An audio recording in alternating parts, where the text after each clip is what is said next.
Bienvenue sur DMG TV, les histoires mystiques. Tu es nouveau sur la chaîne, n'oublie pas de t'abonner, de laisser un commentaire, de liker et de partager. Tu vas raconter une histoire. Il y a un numéro à l'écran sur le plus 237 655 81 90 17. Envoie ton histoire et on va jouer sur YouTube, Facebook et TikTok. On poste plusieurs histoires tous les jours sur YouTube. La chaîne c'est DMG TV. On a aussi une deuxième chaîne YouTube. On poste tous les 14 heures. La chaîne c'est DMG TV, histoire mystique exclusive. On a une chaîne Facebook DMG TV et TikTok DMG TV. D'ailleurs, les directs c'est sur TikTok les mercredis et vendredis à 20h00 heure du Cameroun. Donc je t'invite à t'abonner sur toutes nos plateformes pour ne pas manquer les vidéos qu'on poste avec des histoires mystiques. S'il vous plaît, laissez un like. Ce qu'on fait, c'est pour sensibiliser. Et donc, première histoire. Bonjour DMG, j'espère que tu vas bien. J'ai une nouvelle petite histoire à te raconter aujourd'hui. J'ai vu que tu n'as pas encore publié les autres histoires, donc je ne savais pas si c'était judicieux de rajouter une alors qu'il y en a déjà beaucoup qui s'entassent. Bref, mais je raconte quand même. Alors, cette histoire, elle date de 2018-19 quand je devais revenir en France pour la deuxième fois. Alors, j'étais rentrée dans mon pays d'origine, voilà, parce que voilà, ma mère disait que j'étais têtue, nanana, et comme ici en France on ne frappe pas les enfants, au moment de revenir, j'avais atteint mes 18 ans, voilà. Et j'avais insisté pour aller encore au village, malgré tout ce qui s'est passé dans mon village que je t'ai raconté plus haut là. J'avais insisté pour aller au village une dernière fois parce que moi vraiment, j'adorais aller au village. J'adorais aller au village, les grandes vacances, voir mes cousins, mes oncles, bref, on faisait notre vie quoi. Ma mère m'a dit, pourquoi tu veux aller au village? Te voilà qui va bientôt revenir en France, tu veux absolument aller au village. Avec tout ce qui s'est déjà passé là-bas. Pour ceux qui n'ont pas écouté, pour ceux qui n'ont pas écouté les autres histoires, j'ai vécu beaucoup de trucs dans mon village que j'ai déjà raconté dans d'autres vidéos. Voilà. Et du coup, elle me dit, mais pourquoi tu veux forcément aller là-bas, sachant tout ce qui t'est arrivé? Je lui ai dit, mais de toute façon, là, je repars en France. Je ne sais pas quand je vais revenir. Autant j'y vais, Dieu me protège. Voilà. Moi, j'avais dit ça comme ça.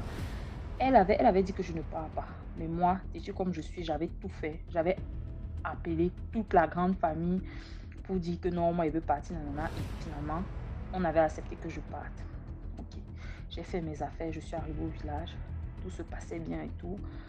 Étonnamment, quand je suis arrivée, tout le monde était content de me voir. Tout le monde était content de me voir. Et c'était pas une joie en mode vie. C'est un enfant qui vient au village. C'était une joie comme s'ils attendaient que je sois là. Tu vois. Malgré ma naïveté, j'ai capté ça. Je me suis dit, ceci m'attend. Ça veut dire que, comme on dit souvent, les sorciers savent. Donc, je pense qu'ils savaient que je devais voyager. Tu vois. Ils m'attendaient au tournant que et ils étaient aussi un peu énervés. C'était comme si dans leur tête, ils se disaient elle vient nous défier sur place. C'était un peu ça. Elle vient sur notre territoire, elle vient nous défier sur place. À ce moment-là, je commençais à être dans la prière. C'est donc comme ça que les premières, les deuxièmes semaines se passent bien, ça va, tranquille. Puis un jour, je suis assise devant la case de ma grand-mère comme ça. Parce que dans mon village, à 16h, de 9h à 16h, 17h, les gens sont au champ. Tu vois, ils travaillent toute la journée. Je suis assise avec mes cousines devant la case de notre grand-mère. Voilà, on prépare, on fait des trucs et tout. Et là, il y a un mouton tacheté qui vient devant la case. Parce que c'était ouvert, les cases sont ouvertes. Il commence à nous fixer. Comme je te dis là, il nous fixe. Je vois le mouton, mes cousines voient le mouton, on était 3. On se dit, mais on ne comprend pas. On le chasse, tout mouton qu'on chasse, il va partir. On l'a chassé, on a lancé des trucs. Le mouton est resté placé. Il nous regardait. Et là, j'ai dit à mes soeurs, en fait, nous, on a commencé à rire parce qu'on n'a pas pensé à l'allusion mystique. Dans ma tête, on riait, on se disait non, ça doit être qui a pris l'apparence du mouton pour venir contrôler si on vole la nourriture. On pensait que c'était notre grand-mère, bref, les trucs d'enfants. On se disait non, c'est grand-mère qui a pris l'apparence du mouton pour venir contrôler si on a volé ses bananes parce que ma grand-mère, elle ne voulait pas souvent qu'on prenne ses bananes. Et c'est quand elle allait au champ qu'on profitait, on volait, on mangeait. Voilà. Et on s'est dit ça. Sauf que on chasse le mouton, on vise les trucs au mouton. Le mouton esquive, il est toujours placé, il nous regarde. Et puis, DMG, les yeux du mouton commencent à briller. En fait, c'était comme si ses yeux ont commencé à scintiller. Il nous a fixés. Et puis, il est passé derrière. En fait, la case était devant et il a piqué à gauche. Tu vois. Et normalement, il pique à gauche, on est censé le voir partir. On a couru derrière pour voir où le mouton partait. On est sorti. Il n'y avait plus de moutons. Il n'y avait plus de moutons.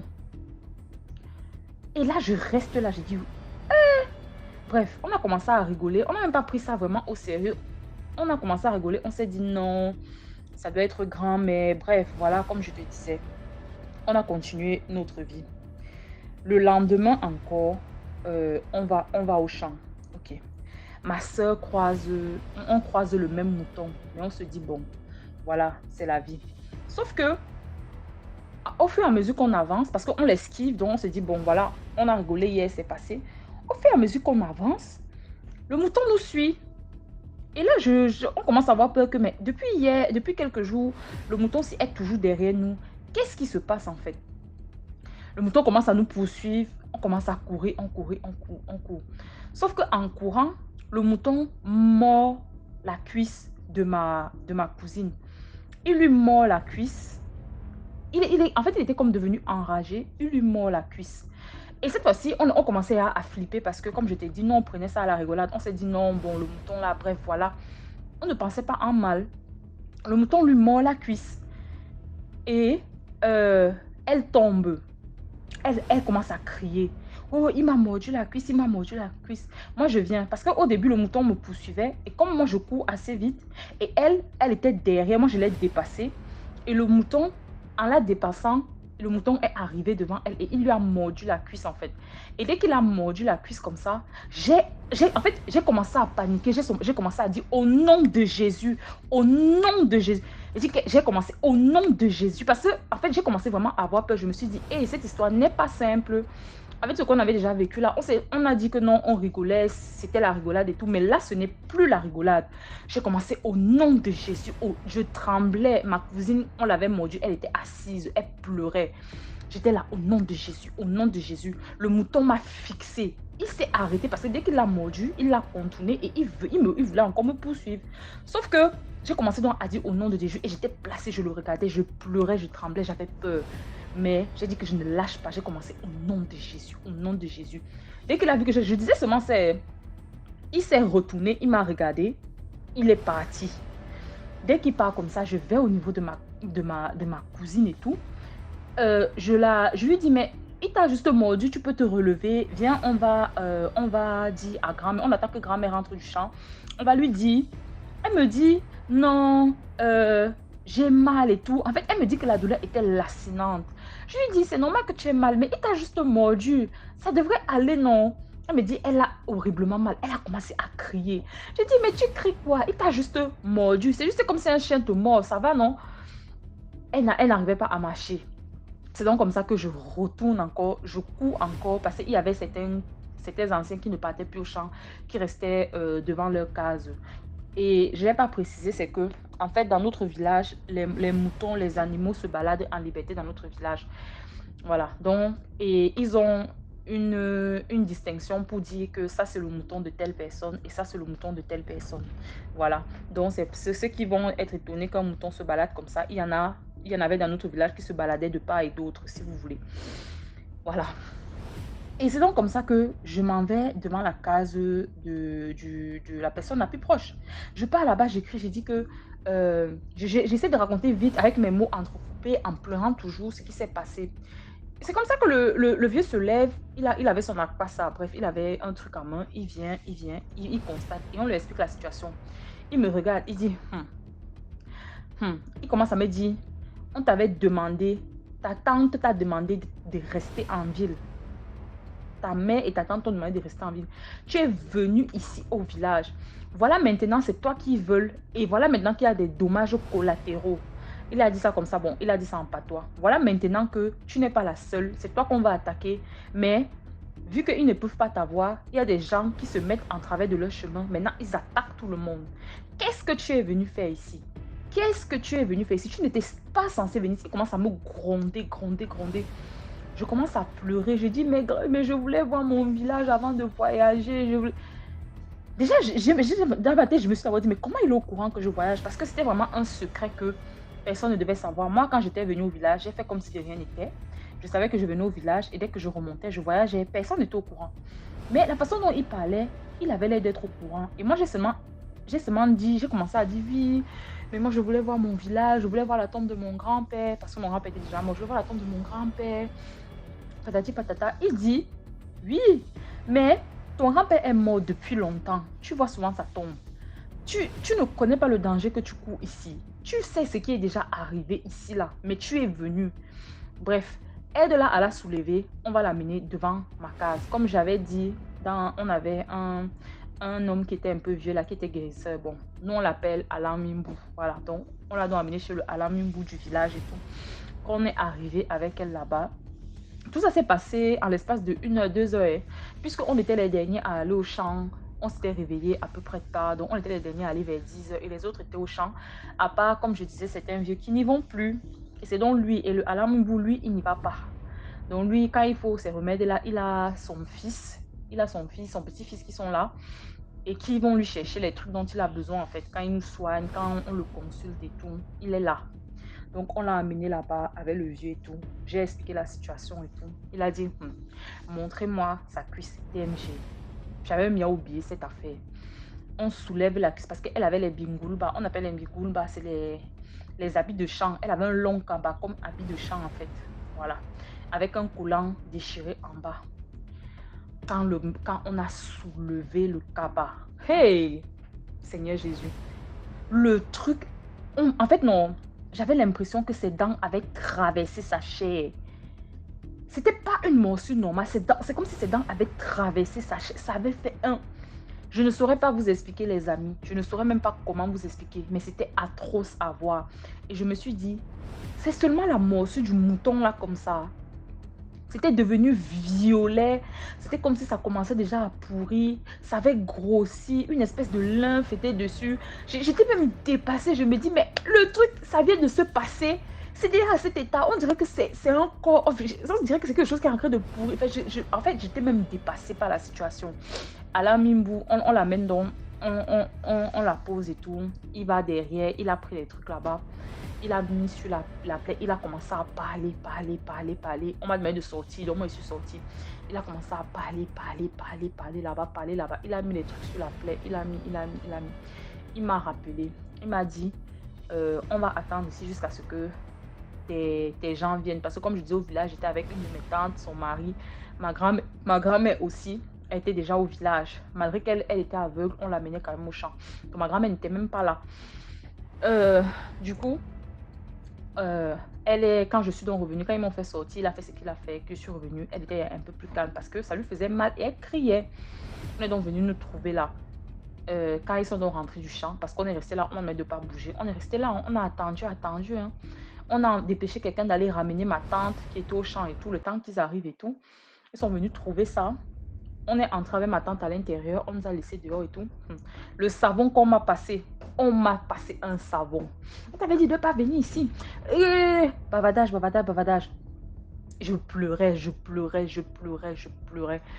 La lame m'appelle et me dit, tu as la chance que le mouton a mordu ton ami et il ne t'a pas mordu. S'il t'aurait mordu, tu serais morte. En fait, tu n'aurais même pas fait la nuit, tu serais morte. Je lui dis, pour une simple morsure. Dans ma tête, j'étais encore embrouillée. Je lui dis, mais pour une simple morsure, je vais mourir. Et il me dit, tu fais comme si tu ne comprends pas. Mais tu sais, tu as vécu beaucoup de choses ici. Là, je t'ai vu. Beaucoup de choses se sont passées dans ce village. Je t'avais soigné la dernière fois. Quand l'histoire avec ta mère était arrivée. Tu as déjà vécu beaucoup de choses dans ce village. Et tu fais comme si tu es encore ignorante. Tu es déjà en train de grandir. Il m'a parlé. Il me dit, je vais te faire, maintenant, on va faire ceci. Je vais te faire un bain et tu vas prendre tes affaires, tu vas rentrer en ville. Tu ne reviens plus ici jusqu'à ce que tu voyages. Tu ne viens plus ici. Tu prends tes affaires, tu prends tes affaires. Les gens vont rentrer du champ. Ils ne doivent pas te trouver ici. Tu prends tes affaires, tu prends la première voiture, tu rentres en ville et tu ne reviens pas. Tu ne reviens pas. Je pleure, je demande les excuses. Je demande les excuses. Je dis, j'ai été bête, je pleure. Bref, tout le tralala et tout. Ma tante est d'accord, du coup, on va me préparer et tout. Moi, je lui ai dit, gars, moi, je ne veux pas ton bain. Le Seigneur, parce que moi, je lui ai dit, expliqué ce qui s'est passé. Je lui ai dit que c'est parce que j'ai dit au nom de Jésus que le mouton là s'est retourné. Il m'a dit, d'accord, si tu ne veux pas mon bain, d'accord. J'ai fini de prier, j'ai demandé pardon à Dieu de ne pas l'avoir écouté. J'ai fini de prier, j'ai fini de faire tout ce que j'avais à faire. On a fait mes affaires et tout. J'ai seulement pris mon téléphone et une tenue que j'avais prié dessus. J'ai tout laissé au village. On m'a dit, tu laisses tout, on va brûler. On a brûlé toutes les affaires que j'avais. On a tout brûlé. Je suis seulement partie habillée avec mon téléphone. Je n'ai rien emporté. J'ai dit au revoir et tout, nanana. Le même jour, mon ami et tout, je lui ai dit au revoir, je me suis excusée, nanana, tout ça est passé. Et c'est comme ça que je suis rentrée en ville et que plus tard, j'ai voyagé. Mais cette histoire m'avait traumatisée. Traumatisée. J'espère que je n'ai pas oublié des détails, que je n'ai rien oublié parce que ça fait quand même longtemps. C'est depuis 2016-17, donc ça fait longtemps. Si j'ai oublié des détails ou si j'ai mal raconté, veuillez m'en excuser. Mais je crois que j'ai dit l'essentiel. Donc voilà. Merci DMG. Likez, commentez et partagez. Et puis, bye. Merci beaucoup pour l'histoire. Maintenant, on passe à la deuxième histoire. Salut DMG, salut à toute la famille DMG. J'espère que vous allez tous bien et moi je me porte bien. Moi, je voulais vous raconter une histoire et donner aussi quelques conseils à tous mes frères et mes soeurs qui m'écoutent à travers le monde entier. Donc, parfois, je ne dors pas bien la nuit, le genre, la nuit comme ça, dès que je me couche, je veux dormir. Ça commence toujours à partir de minuit que ça commence. Et comme je ne dors pas souvent vite, parfois je reste là même jusqu'à 2h, 3h du matin avant de dormir. Donc, à minuit, là, quand je me couche comme ça, parfois j'ai toujours la paralysie du sommeil. Donc, j'ai toujours l'impression que quelque chose vient m'attraper, je ne sais pas ce que c'est. Je vais me débattre, je ne peux pas. C'est-à-dire que tu es mis éveillé, mis à ensommeiller, mais cette chose-là qui me bloque sur le lit, qui me tournait la tête, c'est comme si ça tournait ma tête. Comme si tu as les vertiges, non, la tête tourne, mais tu es couché. Et quand pour dire Jésus, pour seulement appeler le nom de Jésus, c'est difficile, mais quand tu parviens à dire Jésus, ça te laisse. Bien, tu appelles Saint puissant de Jésus, Saint puissant de Jésus, ou bien Seigneur Dieu, aide-moi. Donc la prière que tu vas faire là, ça va te lâcher. Mais pour dire ça, c'est dur, tu as du mal à dire. Donc ça fait souvent comme ça. Quand je prie, je ne veux pas avoir ça. Quand je ne prie pas, ça vient. Si je prie très intensément la semaine-ci, je ne veux pas avoir ça même sur 2 semaines parce que j'ai fait beaucoup de prières. La 3e semaine, ça recommence. Donc c'est un truc comme ça qui va et qui vient, qui va et qui vient. C'est-à-dire, mais la solution c'est quoi? Donc j'ai l'impression que les prières ont les différentes puissances. C'est-à-dire que tu pries par rapport à ce qui te poursuit. C'est un peu comme le poussin te poursuit. Tu vas faire Notre Père, le poussin là va fuir. Si c'est le chien, si c'est le chat, si c'est le lion qui te poursuit, il faut aller à l'étape supérieure. C'est un peu comme ça que moi je comprends ça. Donc je suis allé sur YouTube, je vois dans les prières, ce sont les prières catholiques, les prières des prêtres exorcistes. Donc tu vas voir, j'ai vu par exemple, prière à Saint Benoît, prière à Saint Michel Archange, prière à Saint Basile le Grand, prière à Saint... Ils sont nombreux qui font les prières comme ça là. Tu mets à l'heure où la chose là vient attaquer. Je mets ça, la prière là, dans mon téléphone, c'est sur YouTube. Je mets un volume normal pour ne pas perturber les gens qui dorment dans les chambres à côté. Je mets un volume normal que moi j'entends. J'écoute la prière là jusqu'à le sommeil vient. Depuis ce temps, je dors bien. Je mets toujours la prière là. Et aussi, je prie aussi quand je suis seule. Mais je me suis dit que c'est ce type de prière. Donc, je pense que les prières sont adaptées aux problèmes que tu as. Oui, il y a les prières d'exorcisme. Parfois, j'ai même les prières d'exorcisme. Mais je ne sais pas si c'est un problème. Parce que l'exorcisme, c'est pour chasser les esprits d'une personne qui est possédée. Je mets ça sur YouTube, mais j'écoute. Mais les prêtres qui font ça, qui mettent sur YouTube, ils disent qu'il ne faut pas que toi, tu prennes ça pour aller pratiquer sur quelqu'un d'autre. Mais comme c'est sur YouTube, moi j'écoute simplement, donc il n'y a pas de problème. C'est ce qu'eux-mêmes disent. Donc écoutez un peu ça, vous qui avez souvent les problèmes de même les couches de nuit, même les paralysies du sommeil, ce genre d'attaque-là. Essayez aussi ça. Allez sur YouTube, prenez les prières de protection, les prières pour lutter contre le mal, les prières pour défaire les nœuds. Il y a des différentes prières sur YouTube. Mais moi, je suis catholique. Moi, je fais les prières. Je veux toujours être sûr que c'est une prière catholique. Parce que quand c'est catholique, moi, je sais. Parce qu'il y a les passages que je connais. Donc, c'est un peu le conseil que je vous donne. Pardon, excusez-moi, même si vous n'êtes pas catholique, non, essayez aussi, parce que ces attaques-là, cherchez la solution à vos problèmes. Donc, moi, je vous dis ça parce que c'est ce que moi je sais. Et c'est tellement efficace. Et l'autre chose, c'est que même à la maison, quand je sors, c'est-à-dire que l'endroit où vous avez souvent les attaques là, si vous avez une tablette, même quand vous sortez, que la parole de Dieu la résonne dans votre maison. C'est-à-dire que tu mets sur YouTube une prière d'exorcisme, une prière de combat spirituel. Tu mets ça, tu hausses un peu le volume. Tu laisses même la tablette là. C'est-à-dire que la parole de Dieu passe dans ta maison. La prière la passe dans ta maison. Même quand tu es hors de la maison. Quand tu reviens, tu écoutes aussi ça.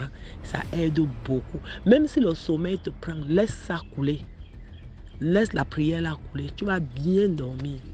Et depuis que je fais ça, je dors bien. Parfois même, j'oublie même de faire ça pendant une semaine. Je ne vois plus, je n'ai plus ces problèmes de paralysie du sommeil. Mais néanmoins, moi, je continue. Donc, c'est un peu ça que je voulais partager avec tout le monde. Vraiment, merci. Merci de m'avoir écouté. Et bonne journée, bonne soirée. Ça dépend du milieu où vous vous trouvez. Ok, bye. Merci beaucoup pour l'histoire. Maintenant, on passe à la troisième histoire. Commentez, likez, partagez. Bonsoir, monsieur DMG. Vraiment, ça fait un bail. J'ai tellement d'histoires que je ne sais même pas par quelle commencer. Parce que les histoires de la Côte d'Ivoire, pour le Nigeria, là, je vais en venir. Parce qu'il faut que je finisse des histoires de la Côte d'Ivoire aussi, ce qui s'est passé à ma présence. Et puis bon. Bon, le titre des histoires. L'autre, c'est génie femme. Bon, génie femme, parce que je ne sais pas comment on appelle une femme génie en anglais, en français, pardon. Génie femme qui tue un humain. Parce que l'humain était tellement mystérieux qu'on n'arrivait pas à comprendre. C'est un homme. Attends, je vais continuer avec l'histoire en même temps. C'est un homme on ne sait pas comment ça s'est passé. En ce moment, moi, j'avais 12 ans. Donc, c'est comme ça, le monsieur, s'il passe dans la brousse, c'est-à-dire que tu vas voir que la brousse est en train de... C'est comme s'il y a extraordinaire, c'est-à-dire que un vent extraordinaire qui se passe dans la brousse. Et c'est les génies qui sont en train de courir. Parce que le monsieur, on ne sait pas où il a eu sa force, mais Dieu l'a donné une force qu'il peut frapper les génies. C'est-à-dire que quel que soit le génie, il peut le frapper. Donc il frappe, c'est-à-dire qu'il frappe. C'est un homme qui peut venir, il peut te dire, bon, lui, il peut venir avec 5 kilos d'or. Et c'est les génies, il va dire aux génies qu'il a besoin de 5 kilos d'or. S'ils veulent qu'il les laisse tranquilles, lui l'envoie. Eux, ils n'ont qu'à se concerter pour le donner au moins 5 kilos d'or. Et puis il vient avec ça. C'est un homme il était tellement, c'est-à-dire que quand tu le vois, il n'est pas baraclé, c'est-à-dire que c'est un homme qui était très très très mince. Il était mince comme moi-même que je suis. Il était mince, mais grand détail, il était vraiment géant. Au moins, on peut dire qu'un mètre 80, 1m80, 2 mètres. C'était un homme qui était très géant, mais il était très mince. Mais il frappait tous les génies, quel que soit le génie. Quel que soit le génie. Donc quand il passe dans la brousse, comme ça, il va dans la brousse, il passe, tous les génies fuient, tous les génies, quel que soit le génie. Donc c'est comme ça le monsieur, il faisait. C'était dans mon village. Je peux même vous dire le nom du village. Le village s'appelle, bon, Dangbanou. Le premier village c'est Angbanou. Il quitte Angbanou jusqu'à Anmamba. Anmamba jusqu'à chose à Longo. À Longo jusqu'à chose à Lacro. C'est-à-dire que tout ce petit carré là, le monsieur maîtrisait tous les génies. Si tu veux couper un arbre, parce qu'il y a des génies souvent qui habitent dans les arbres, quand tu veux couper les arbres, ils vont te poser des conditions. Il faut tuer un mouton ou bien il faut envoyer un poulet noir ou bien un poulet. Le monsieur, lui, vient. Quand il arrive seulement, il n'a même pas besoin de même parler. Le génie quitte. Chez nous, il y a des danses traditionnelles qu'on appelle les comians. Comians, c'est la danse des génies. C'est-à-dire que c'est des gens qui font des rituels et puis c'est des génies qui les habitent. S'ils sont en train de faire les danses là, si le monsieur arrive là, c'est-à-dire que le génie quitte automatiquement dans la personne et puis la personne devient lucide. C'est-à-dire que la personne devient claire, c'est juste devient clair, il devient lucide. Il n'y a pas, c'est-à-dire que il n'y a pas de génie qui le résistait. Donc il y avait un monsieur qui, bon nous, on était un peu hésitant. On pensait que ce qu'il faisait là, c'était peut-être que c'est les génies de chez nous qui avaient peur de lui, tout ça. Donc il y avait un monsieur qui dansait le goli. Le goli, c'est un génie baoulé. C'est-à-dire que, bon, moi je suis Agni, un génie baoulé qui est venu quand on l'a invité, parce que lui, il vient aussi, il attrape les sorciers. Donc le monsieur est venu, il était en train de danser. Subitement, on voit que le monsieur, ses yeux sont devenus clairs. Un coup, il dansait et puis ses yeux sont devenus clairs. Il n'arrivait plus à dénoncer les gens. C'est comme ça, on regarde aux alentours, on voit que le monsieur est venu. Quand il est venu, c'est-à-dire que sa présence seulement, les génies fuient. Et c'est comme ça, un jour, il était allé dans une forêt, il venait d'Angbanou jusqu'à Nwamba. Je précise parce que j'ai été témoin de ça, j'avais 12 ans. Donc le monsieur venait, quand il est arrivé à un niveau, tous les maris des génies, femmes là, et tous ont fui. Donc la femme génie là a trouvé que c'était un manque de respect. Comment un être humain peut faire que les génies ne peuvent même pas rester en place, même les maris des génies ne peuvent même pas rester en place parce qu'il les frappe, c'est-à-dire qu'il fait de ce qu'il veut. Donc c'est comme ça, elle avait décidé de le confronter jusqu'à ce qu'elle voie la fin du film. Donc c'est comme ça, elle a commencé à se battre avec le monsieur. Le monsieur l'a frappé, le monsieur le frappe, c'est-à-dire qu'il a tellement la force que, mais lui il ne s'est pas rendu compte que les génies, ils sont un peu gens comme les esprits. C'est-à-dire que leur force est différente des humains. Et un humain peut se fatiguer. Donc c'est comme ça, le monsieur s'est battu avec la femme génie. Il s'est battu avec elle. Il s'est battu avec elle, il s'est battu avec elle, il s'est battu avec elle, il s'est battu avec elle, jusqu'à ce que elle le retrouve chez lui à la maison. C'est-à-dire qu'on voit le monsieur en train de tourner. C'est-à-dire qu'il tourne, il tombe, il se lève, il se relève. On ne savait pas que le monsieur... C'est une histoire vraie que je vous raconte là, qui s'est passée devant nous tous. Moi, j'avais 12 ans en ce moment. Présentement, j'ai 42 ans. Donc, c'est comme ça. Le monsieur s'est battu pendant une semaine complète. Et c'est comme ça le monsieur a rendu l'âme. Il est mort dans le combat. Il est mort dehors. C'est-à-dire que c'est comme s'il est quitté en haut, il est tombé et puis c'est comme ça, il ne s'est plus relevé. Et il s'est battu avec le génie jusqu'à ce que la dame le tue. C'est comme ça les génies de notre région, ils ont eu la paix parce qu'ils craignaient seulement une seule personne. Une personne, c'était ce monsieur-là. Parce que on ne sait pas où il a eu son pouvoir, si c'est Dieu qui lui a donné le pouvoir, comment il a eu le pouvoir pour pouvoir frapper les génies. Mais bon, c'est compliqué. Personne ne peut même dire comment ce monsieur-là a eu ce pouvoir-là. Donc c'est pour vous dire que Il y a tellement de choses qui se passent dans la vie que personne ne peut imaginer ce qui se passe. Souvent, quand tu vois certains trucs, tant que tu n'as pas vécu ça, tu ne peux pas comprendre que c'est la réalité vraiment. Donc, ça, c'est l'histoire première. Merci beaucoup pour l'histoire. Maintenant, on passe à la 4e histoire. Bonjour, je suis Pathé Niro. J'ai dit père de famille, marié. Et quand je suis tombé sur votre émission,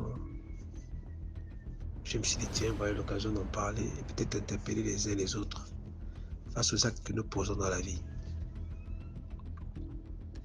Dans mon jeune âge, aux environs des années 96, 97, 98 par là, donc j'étais en classe de 6e ou 5e, j'avais pour habitude d'expérimenter beaucoup de choses. Et j'ai fait beaucoup de choses dont je ne suis pas trop fier.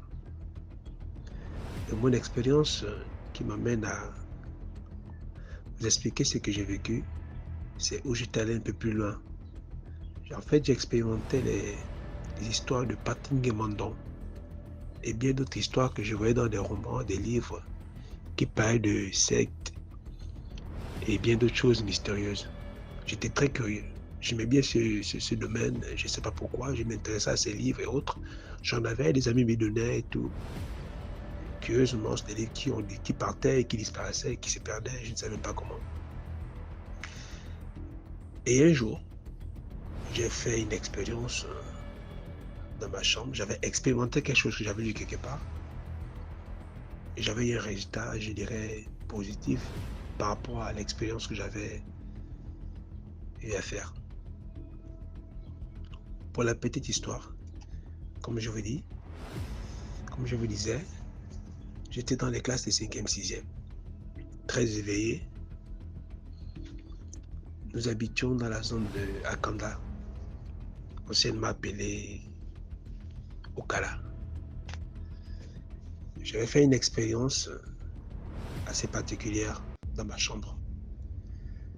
C'est vrai, j'appartiens à une famille nombreuse et souvent les vacances, certains partant en vacances et je me retrouvais souvent seul. Pas toujours, mais ce jour j'étais seul. J'ai pris des expériences, comme je disais, d'une histoire que j'avais lue quelque part. Je suis allé à la plage en après-midi, un peu tard, autour de 17h, 18h. J'ai fait des incantations selon le rituel qui avait été dit dans le livre que j'avais lu. J'ai fait des offrandes à la plage et je suis reparti dormir. À ma grande surprise, j'ai eu un sommeil tellement profond, je ne sais pas pourquoi. Et je me suis réveillé, comme disaient mes parents, 2 jours après. Donc j'ai fait le rituel le vendredi. C'est le lundi matin, on va dire le dimanche matin, voilà, que je m'étais réveillé. Et mes parents ne se sont même pas rendus compte que je dormais, tellement de nombreux, ça bougeait. Je me souviens plutôt si mes parents étaient là ce jour-là. Quand je me suis réveillé, j'étais tellement épuisé, je n'avais aucun souvenir de ce que j'avais rêvé, bien, où j'étais allé. Alors c'était un sommeil vraiment profond. Il est 17h.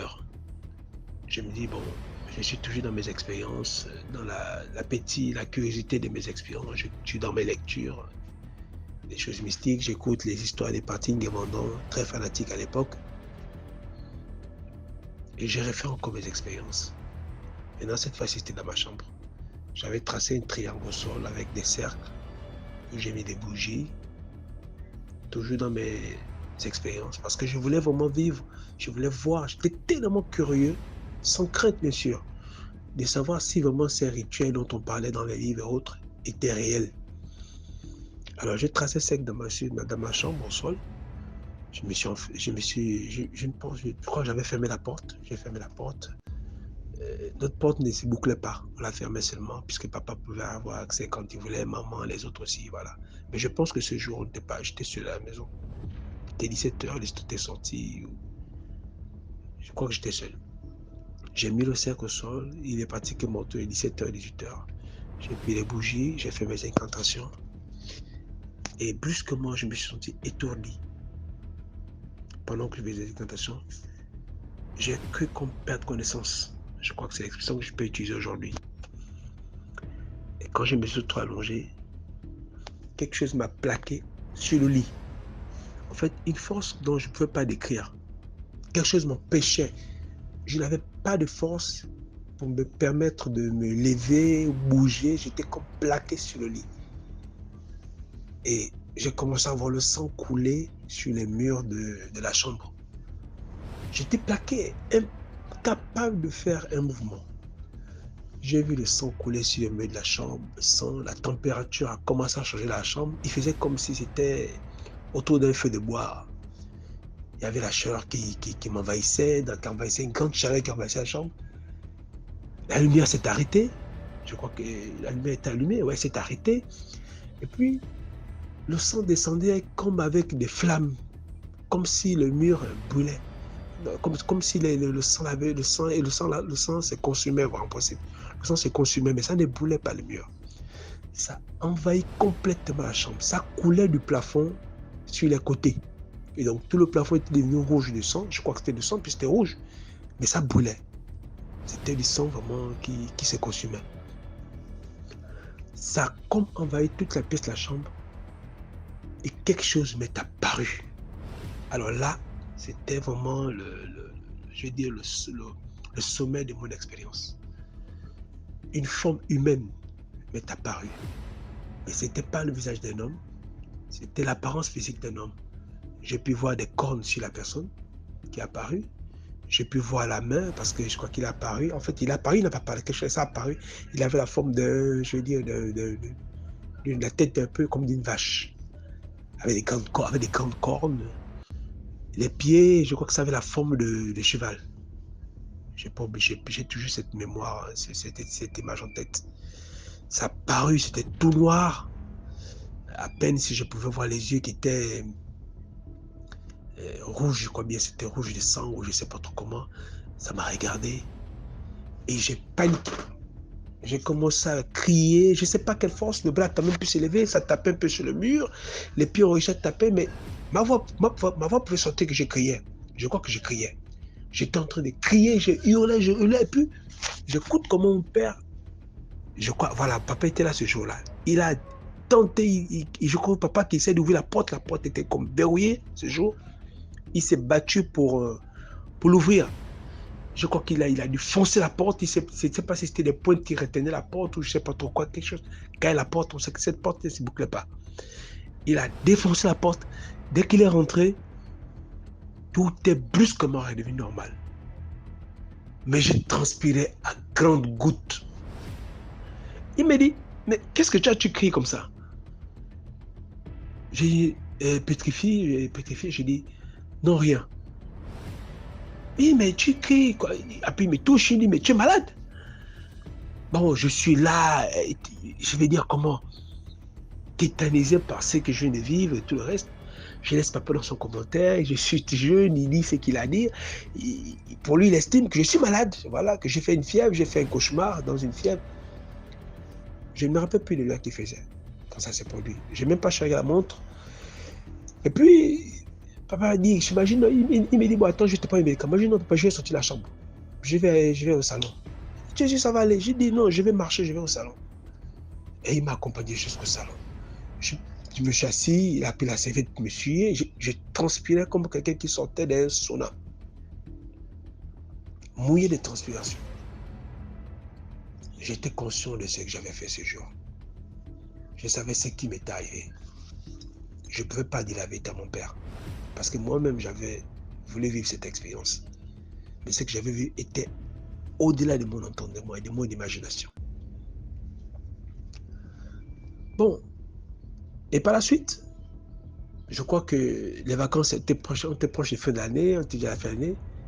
Les vacances arrivent, on part tous au village.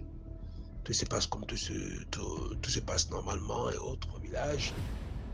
Ce que j'ai dû remarquer, c'est qu'il était facile pour moi d'avoir de l'argent. Je crois bien 2 semaines après. Il suffisait de penser que l'argent est quelque part. Mais ce n'était pas des grosses sommes. J'étais petit, je n'avais pas demandé 1 million ou 100 000 francs, non. Il suffisait de moi de penser à 2 000 francs ou 1 000 francs, et je trouvais ça à l'endroit où je voulais. Il m'a suffi d'imaginer que j'ai 1 000 francs dans mon sac quand j'aimais, j'avais 1 000 francs dans mon sac. Il suffisait d'imaginer qu'il y avait 1 000 francs sur la table, quand je rentrais, je trouvais 1 000 francs sur la table. C'est-à-dire que mon imagination était focalisée sur les petites sommes d'argent que je retrouvais facilement. J'ai jamais dit ça à mes parents. J'ai commencé à pratiquer la petite magie, je ne sais pas si c'est ce qu'on appelle la magie blanche. Je faisais des tours de petites magies et ça fonctionnait. Je faisais des petits cailloux, des billes, je pouvais faire planer des petits objets. Je faisais ça à l'école. Je ne sais pas.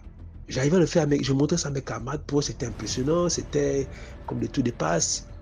Mais mes parents ne savaient pas que je le faisais. Même mes frères n'étaient pas au courant que je faisais des petits tours de passe. Je pouvais faire des petites choses. Pour moi, c'était comme un jeu. C'était des expériences que je vivais. Et je savais que c'était lié à mes connaissances. Pour moi, c'était lié à mes connaissances que j'avais dans les livres que je lisais et tout ce que j'avais comme culture concernant le mysticisme et la magie, tout ce que je m'imprégnais comme connaissance. J'ai gardé ça. La rentrée arrivée, c'était pareil. Et hop, une femme m'est apparue dans mon rêve. Elle est venue 1 fois, 2 fois, 3 fois. Belle femme, bien blague et tout. J'ai une grande taille. Mais elle me venait régulièrement mon rêve. On parlait comme si c'était... Quand je me réveillais, c'était comme si j'avais vécu la personne. J'avais goût à parler avec elle. Je la vivais dans le rêve comme si je vivais une deuxième vie. Comme si j'avais une deuxième vie. J'avais plus goût à me retrouver avec elle, à discuter.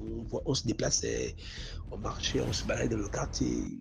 Elle venait régulièrement. Et puis, comme elle avait l'habitude de venir, elle arrivait maintenant dans ma chambre.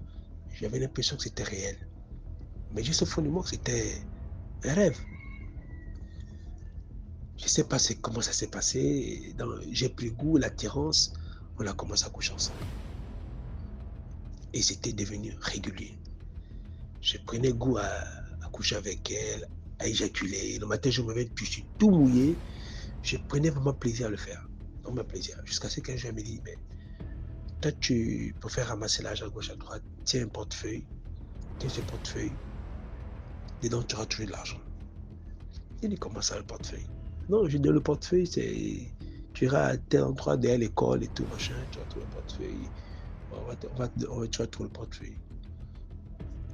Bon, après, je crois que les rêves ont commencé à baisser et autres.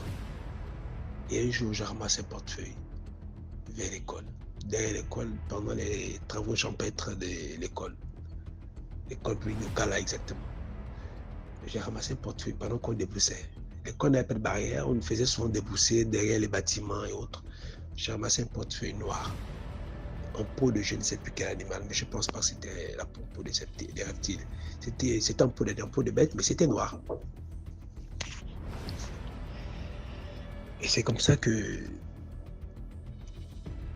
quand j'ouvre le portefeuille, il y avait 2 000 à l'intérieur. Mais qu'est-ce que j'ai fait? J'utilise le portefeuille, j'utilise l'argent.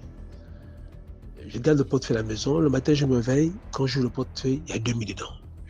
Je ne me pose pas de questions. J'utilise l'argent. Moi, je me dis, bon, c'est de la chance qui me souille à chaque fois. Et j'avais remarqué qu'à chaque fois que je gardais ce portefeuille, puisque le portefeuille a duré avec moi, à chaque fois que je l'ouvrais chaque matin, il y avait toujours 2 000 francs dans ce portefeuille. Je crois que je l'ai gardé pendant 3 mois.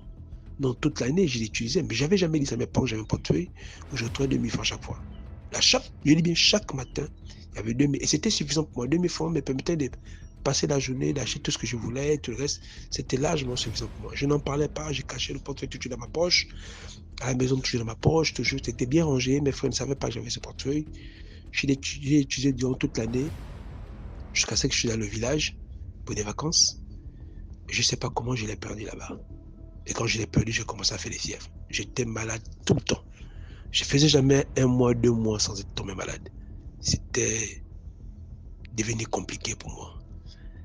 En fait, ma vie scolaire et ma santé s'est dégradée. Je ne faisais pas 1 mois sans tomber malade. Jusqu'à ce qu'un parent qui était pasteur est venu à la maison. Il a dit non, votre fils a des sérieux problèmes religieux. ils ont fait des prières pour moi et autres, sous prétexte de délivrance. On m'a fait accepter Jésus-Christ, comme on dit, et autres. Et puis j'ai compris que dans la vie chrétienne, il y a des choses que je ne devais pas faire. J'ai commencé à me débarrasser petit à petit des choses que j'avais à la maison. Les choses sont... Le temps est passé. Mais je peux conclure que ce que j'avais accumulé, eh bien, l'esprit qui était venu n'était pas totalement parti. Parce que quand j'ai commencé les études universitaires, c'est un autre pasteur qui me détecte que j'avais été en contact avec une entité très maléfique. Et ça m'a rappelé ce moment. Et cette personne m'a encore fait des délivrances. Mais ces délivrances étaient, je vais dire, assez bizarres. Ils ont prié sur moi, je n'ai rien senti. Après les prières, j'ai eu ce qu'on appelle, on va dire, une infection urinaire. J'ai pissé avec du pu. Quand je suis allé à l'hôpital, on m'a dit qu'il n'y avait pas de problème sur les examens, tout était normal. Et quand je suis reparti voir le pasteur pour l'expliquer ça, il m'a dit non, ça fait partie de ta défense. Tu as été en contact avec des forces et tu as couché avec des forces maléfiques. C'est tout ça qui sort de ton corps. J'avais vraiment accepté le Seigneur. Donc, au bout, et quand je suis reparti à la maison, 2 jours après avoir pissé le puits, pendant 2 jours, j'ai pissé vraiment le puits, c'était douloureux. On m'a dit que c'était le gono, mais les examens n'ont pas dérivé le gono. Après que j'ai rencontré le pasteur, le jour qui a suivi, le puits a brusquement disparu et les cauchemars que je faisais de temps en temps étaient partis. Je crois que c'est là où j'ai reçu ma délivrance et j'avais accepté le Seigneur depuis ce jour-ci. Et jusqu'au jour d'aujourd'hui, je n'ai plus ressenti les sensations ou les messages ou les songes que j'avais liés à tout ce que j'ai pratiqué. C'est ainsi que ma vie est devenue un peu comme normale. Je me suis fait un foyer, comme je disais au début, et je vis une vie plus ou moins paisible. Merci encore. Merci beaucoup pour l'histoire. Maintenant, on passe à la 5e histoire. Likez, s'il vous plaît. Deuxième histoire. Bon, ça ne va pas prendre trop de temps parce que ça s'est passé avant-hier. Je suis un couturier et je vis au Nigeria. Donc, je ne sais pas si vous avez entendu parler d'un quartier qu'on appelle Lekki. Lekki, qu'on appelle Lekki Phase 1. J'ai une cliente qui travaille dans une banque de la place qu'on appelle First Bank. Elle est un peu une des directrices de la banque qui m'avait appelé. Donc j'étais allé la voir dans la soirée, elle m'a appelé aux environs de 20h. Donc le temps de quitter où j'habite pour arriver chez elle, il était 21h. J'ai fini avec elle, il était 22h30, 23h. Donc je suis quitté dans son estate. Quand on dit que estate ici, c'est, comment on appelle ça, les quartiers un peu enclos là. Donc je revenais. Avant d'arriver au niveau où je devrais traverser la route pour avoir un taxi pour regagner ma maison, j'ai vu une fille était derrière la maison, derrière la route. Mais de la manière la fille traversait la route, c'était un peu étrange. Je vois, c'est une fille, une belle fille, façon de traverser la route. C'est-à-dire que je regardais dans ses pieds. C'est vrai que souvent il y a certains trucs que les gens trouvent ça comme c'est un peu extraordinaire, mais bon, il y a des choses qui souvent arrivent. Donc la fille traversait la route. C'est comme ça. Moi aussi je venais. Soudainement la fille a traversé la route jusqu'à elle est venue même arriver à mon niveau. J'étais un peu dépassé. C'est comme si elle marchait sur des roulettes. C'est-à-dire que de toute façon, elle a traversé la route, c'est un peu étrange. Et moi, à force d'écouter les histoires de DMG TV, je me suis un peu abstenu pour un peu regarder. J'ai regardé, bon, elle n'avait pas l'air de quelqu'un de un peu bizarre. Donc, j'ai essayé de la dépasser. Je l'ai vu qu'elle me suivait. Elle me suivait, j'ai regardé derrière. Je la voyais venir derrière moi. Je me suis arrêté. J'ai entendu au moins quelques secondes, je regarde derrière, la fille n'est... C'est-à-dire qu'il n'y a pas de couloir, il n'y a pas de véhicule qui venait, il n'y a rien. La fille a quasiment... C'est-à-dire qu'elle a disparu. La fille a disparu. C'est-à-dire que tu ne pouvais pas comprendre comment c'est possible que ce genre de scénario peut se produire. Elle a disparu. Ça, c'est la fin de l'histoire. C'est-à-dire qu'elle a disparu. J'ai commencé à voir un peu la chair de poule. Mais bon, comme je suis déjà habitué à ce genre de trucs, donc je me suis calmé parce que moi, je suis un homme souvent. Des clientes peuvent m'appeler, quelle que soit l'heure. Bon, je m'hazarde à partir à cause des choses qui se passent au Nigeria ici présentement. J'ai vu de prendre des véhicules sur Internet, là, comme on appelle les Uber, les Boats. C'est-à-dire que ce qu'on appelle les Yango en Côte d'Ivoire, les Yango, tu comprends? Donc, je refuse de prendre ça parce que ici, c'est très dangereux. Ce genre de personnes, ce genre de voitures-là peut te causer beaucoup de problèmes. Donc, je préfère aller sur la route, monter. Souvent, tu montes les revenants. Souvent, il y a des voitures même qui roulent, ce n'est pas les hommes qui roulent. Mais bon, on est déjà habitué à ça. Au Nigeria, c'est un pays qui est tellement peuplé qu'il y a tellement de choses qui arrivent. Les génies même ont du mal même à se déplacer à cause des hommes. Parce que les hommes sont tellement nombreux ici. Même dans un village, tu peux trouver un embouteillage. Donc ça, c'est l'histoire. Deuxième. Merci beaucoup pour l'histoire. Maintenant, on passe à la 6e histoire. Bon, je vais encore vous raconter une autre histoire. Ça se passe quand on était tout petit là. On était encore à l'école d'initiation. On appelle ça quoi, la Silet. Et mon frère était au CP. Mon grand frère était au CP. CP2. C'est la classe qu'on dit cours préparatoire. Voilà. Donc on était dans un quartier comme ça. Après nos voisins et moi. On était dans un quartier, bon, vous voyez le style de quartier, les maisons sont comme ça, face à face, il y a la route au milieu comme ça. Donc, la maison d'en face, pas directement en face de nous, tu décales un peu en bas. C'était le monsieur qui était là. C'était un grand commerçant, il était mort. Donc c'était à l'époque là où les gens, on faisait qu'il n'y avait même pas de morgue. On formalisait seulement les cadavres et on les laissait souvent 2 jours, maximum 3. On fait souvent 2 jours. Donc tu meurs aujourd'hui, demain on t'enterre. Le jour, le type est mort. Les gens étaient là, oh, les gens pleuraient. Il y avait beaucoup de monde. Et nous, on allait à l'école au matin, on revenait. Le temps, on faisait quoi, plein de temps. On partait au matin, on partait le soir. On fréquentait la mission catholique de Mokolo à l'époque. Voilà, donc mon frère qui vient. En fait, on est là à la maison.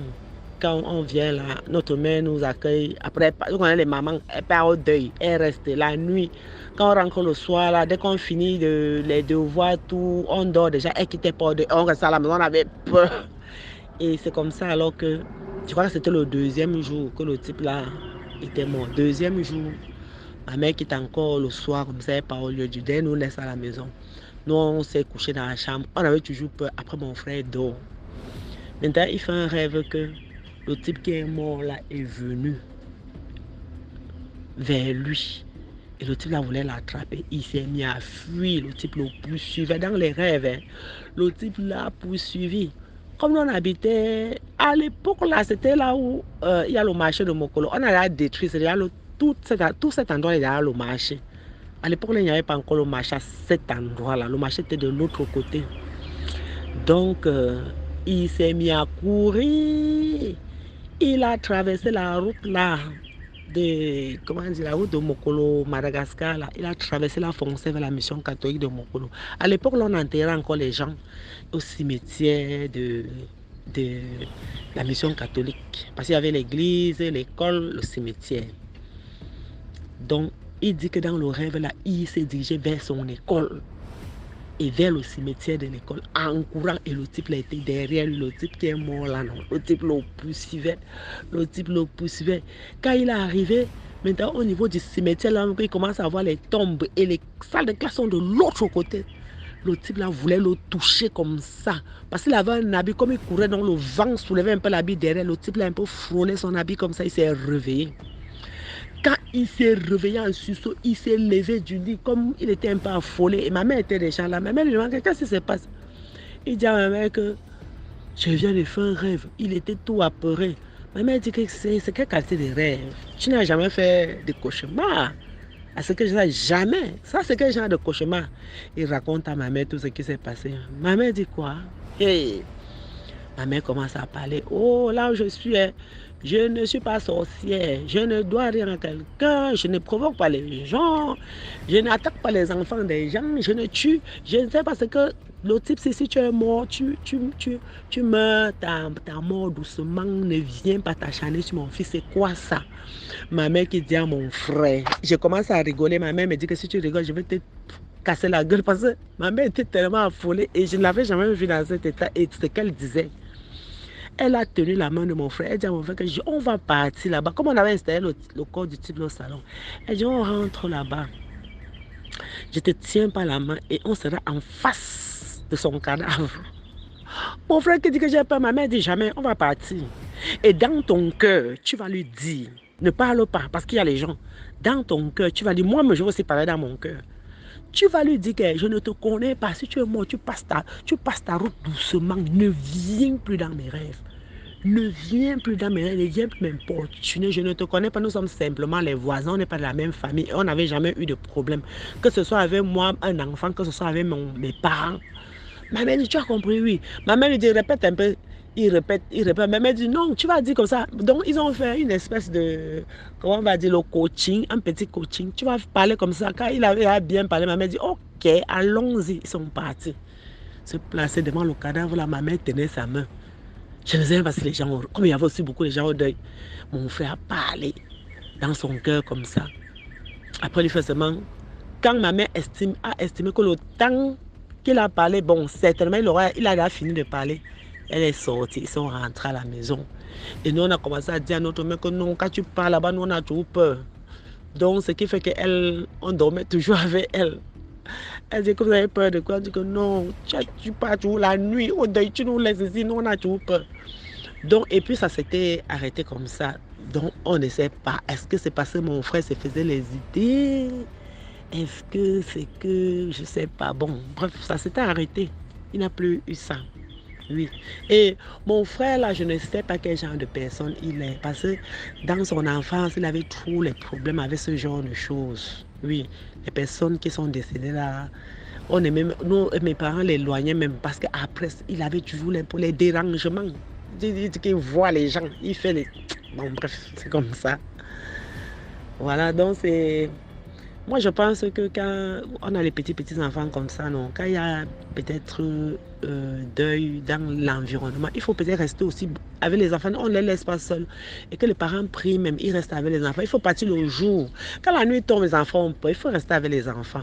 Bon, c'est vrai qu'aujourd'hui, ça a changé. C'est un peu comme avant, là, qu'on installait les corps au salon, tout ça. Mais si ça arrive encore peut-être dans les villages, les lieux reculés, on ne va pas à la mort, vraiment, parents, restez avec vos enfants.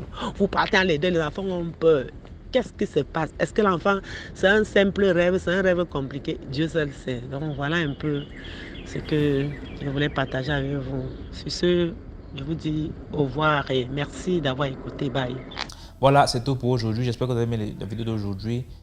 Commentez, likez, partagez. Si Tom Chenezou a raconté, envoie ton histoire numéro à l'écran. On se prend demain pour une autre vidéo. Ciao.